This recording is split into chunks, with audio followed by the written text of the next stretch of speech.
আসসালামু আলাইকুম ওয়ারাহমাতুল্লাহ। আজ আমরা আলোচনা করব মৃত ব্যক্তিদের জন্য আমাদের দায়িত্ব এবং তারা আমাদের কাছে কি চান।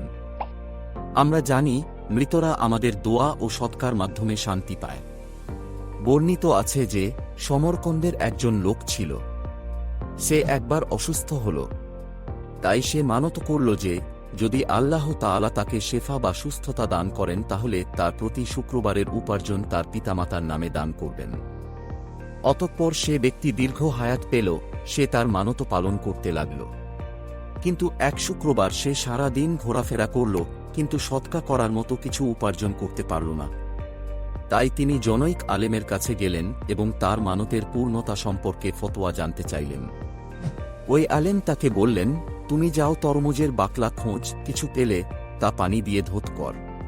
অতঃপর তা নিয়ে গ্রামবাসীদের চলাচলের রাস্তার মুখে যাও, আর তা তাদের গাধাগুলোর সামনে খেতে দাও, আর তার সওয়াব তোমার পিতা মাতাকে বকশে দাও, তাহলে তুমি তোমার মানতের জিম্মাদারি থেকে মুক্তি পাবে। সে তাই করল। এরপর শনিবার রাতে সে স্বপ্নে তার পিতা মাতাকে তার সাথে কোলাকুলি করতে দেখল।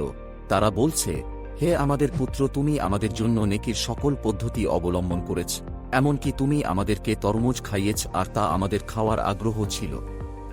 সুতরাং আল্লাহ তাআলা তোমার প্রতি সন্তুষ্ট হোক। খোরাসনের আমির স্বপ্নে তার পিতাকে দেখলেন। তিনি পিতাকে বললেন, হে আমির।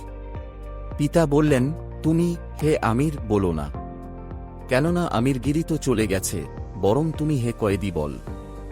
হে আমার পুত্র, যখন তুমি গোশত খাও তখন আমাদেরকেও খাওয়াও, তা এভাবে যে তুমি কিছু দোষত বিড়াল ও কুকুরের সামনে ফেলে দিবে এবং তার সওয়াব আমাদের জন্য বকশে দিবে। আমরা তার বড় প্রত্যাশী। এ কারণেই বলা হয়, রূহসমূহ প্রতি জুমার রাতে তাদের গৃহে সমবেত হয় এবং তারা জীবিতদের কাছে দোয়া এবং সৎকার আশা করে। অতএব আমরা বুঝতে পারি সৎকা ও দোয়া মৃতদের জন্য কতটা গুরুত্বপূর্ণ।